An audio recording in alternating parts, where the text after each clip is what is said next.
So, you know how the term uncertainty principle has pretty much totally infiltrated our everyday culture? I mean, from literature to movies, all the way to casual office banter. We use it all the time to describe the unpredictable nature of our lives. But today, in this explainer, we're going to peel back those everyday layers and look at the real, mind-bending physics behind Werner Heisenberg's famous discovery. We're diving into what Heisenberg's uncertainty principle actually means, how the world's greatest minds literally fought over it, and how modern scientists are, quite frankly, bending its rules today. Just to see how far this concept has actually drifted from its origins, think about Dilbert's project uncertainty principle. It states, the more certain the understanding of the project, the greater the uncertainty in its cost. It's funny because it's totally true, right? We instantly connect with that everyday experience of uncertainty. But as we step into the subatomic realm today, we're going to see that quantum uncertainty isn't just about missing information or, bad estimates. It is built into the very fabric of existence. Okay, let's dive into it. To really understand the true quantum principle, we kind of have to leave our everyday common sense logic behind.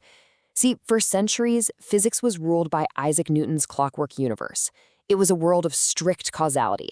If you knew all the forces acting on a car, you could calculate exactly where it would be tomorrow. It was a very comforting universe of, when I do this, that will happen. But quantum mechanics just completely shattered that comfort.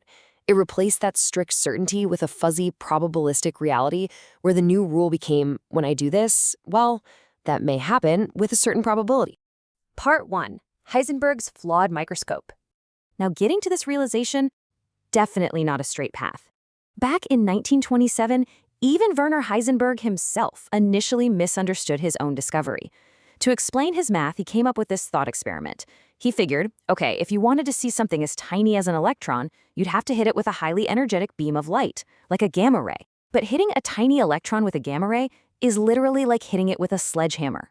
The very act of illuminating it would knock it wildly off course. Sure, you'd know its position, but you'd completely ruin your measurement of its momentum. But here's the catch, and this is super important. That is just the observer effect. It's a clumsy measurement problem. It is not the true uncertainty principle. But, despite that flawed setup, Heisenberg still managed to make this absolutely massive philosophical leap.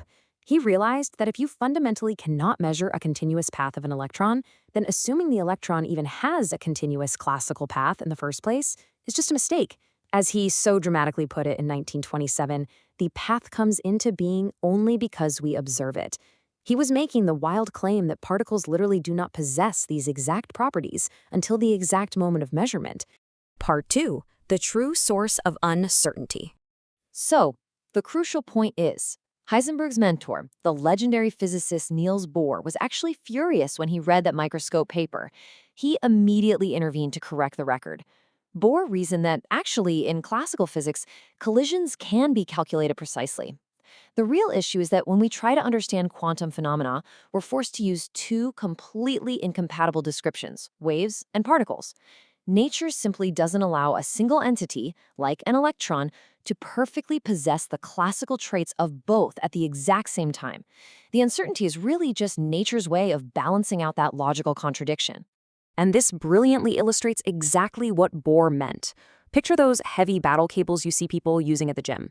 If you whip the handle up and down continuously, you create this beautiful, uniform wave. The wavelength, which relates to momentum, is perfectly defined, but the wave is spread out everywhere, so its exact position is completely undefined. Now, if you just snap the cable up once, you create a single, localized ripple. Its position is perfectly clear, but because it's not a continuous cycle, its wavelength, and thus its momentum, is totally undefined. You physically cannot have a perfect wave and a perfect single point at the same time. Now, what's really interesting about this is how the math actually got cleaned up. Heisenberg's original paper was incredibly vague. He was using these German words that translate to inaccuracy and indeterminacy. It was actually an American physicist named Earl Kennard who stepped in later in 1927 to formalize all of this using rigorous statistics. He proved mathematically that uncertainty acts exactly like a standard deviation bell curve. No matter how hard you try, 68% of your results will always fall within that spread. You just can never escape that probability curve. Let's see how this builds across the late 1920s, because we often just credit Heisenberg alone, but this was a massive collaborative breakthrough. After Heisenberg and Kennard in 1927, Hermann Weyl independently confirmed the stats in 1928. Then, in 1929, Howard Robertson derived the principle by proving that the mathematical operations for position and momentum don't commute, meaning the order in which you measure them actually changes the answer. And by 1930, Aaron Schrödinger had generalized the whole shebang. Part 3. The death of determinism. This mathematical revolution absolutely did not just stay on the chalkboard. It sent a terrifying shockwave straight through philosophy and religion. Heisenberg had basically shattered the illusion of absolute prediction. As he so boldly stated, if we know the present exactly, we can calculate the future. It is not the conclusion that is wrong, but the premise. Because we fundamentally cannot know the present exactly, down to both a particle's exact momentum and position, well, that means the future remains inherently open and unwritten. The reactions to this were just incredibly intense, and it's astonishing to look back on how far-reaching this one physics paper was. I mean, the English physicist Arthur Eddington actually celebrated, claiming science had finally withdrawn its objection to human free will. Albert Einstein, on the other hand, famously objected to a universe built on random probability, flat-out refusing to believe God plays dice. And over in the Soviet Union, the political regime under Stalin actually declared war on this interpretation. Figures like Andrei Zhdanov condemned the idea of an electron having free will as this bourgeois, devilish trick. Part 4. Squeezing the quantum limit. Fast forward to today, and Heisenberg's principle is definitely not just a philosophical debate anymore. It is a literal physical barrier that restricts our most cutting-edge technology. Take the LIGO Observatory, for example. They measure ripples in the fabric of space-time caused by colliding black holes. We're talking about measuring changes in distance 10,000 trillion times smaller than a human hair. But at that microscopic scale, they hit a wall.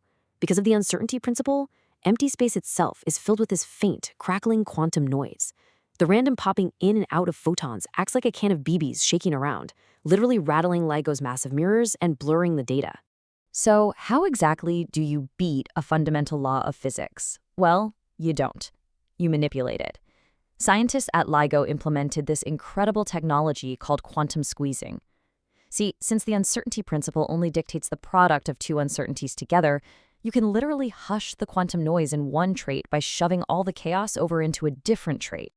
Think of it kind of like a balloon animal. If you squeeze one part of the balloon super tight to make a precise little joint, the other side of the balloon just has to swell out and become larger and way less precise. By doing this to laser light, scientists can pinch the uncertainty and the light's timing, making it incredibly precise, while letting the uncertainty swell up in the light's power. Or, as physicist Jeff Kimball famously joked, it's basically like turning spherical quantum cabbages into elongated quantum cucumbers. But of course, there is always a trade-off. The LIGO team found that if they squeezed the light to give them perfect timing for sensing high-frequency gravitational waves, well, the resulting chaos in the laser's power literally pushed their giant mirrors around. This rumbling completely ruined their ability to sense low-frequency waves. If you want high-frequency precision, you sacrifice the low, and vice versa. It was a huge problem. But then, in 2023, the LIGO team announced an absolutely stunning breakthrough.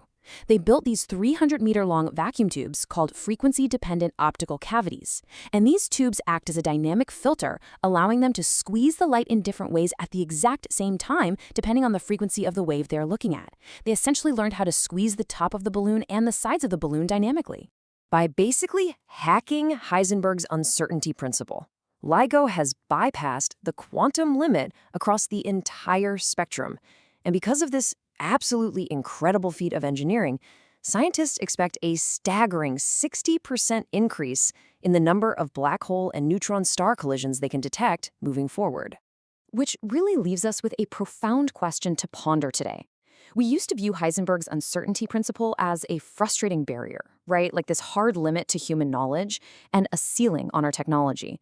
But as we've seen, it's exactly this quantum fuzziness, this trading of probability, that allows things like lasers, microchips, and perhaps even our universe itself to exist. So is this quantum static really a limitation of our science? Or is it the very feature that allows reality to happen at all? It's definitely something to think about the next time you find yourself entirely uncertain about the future.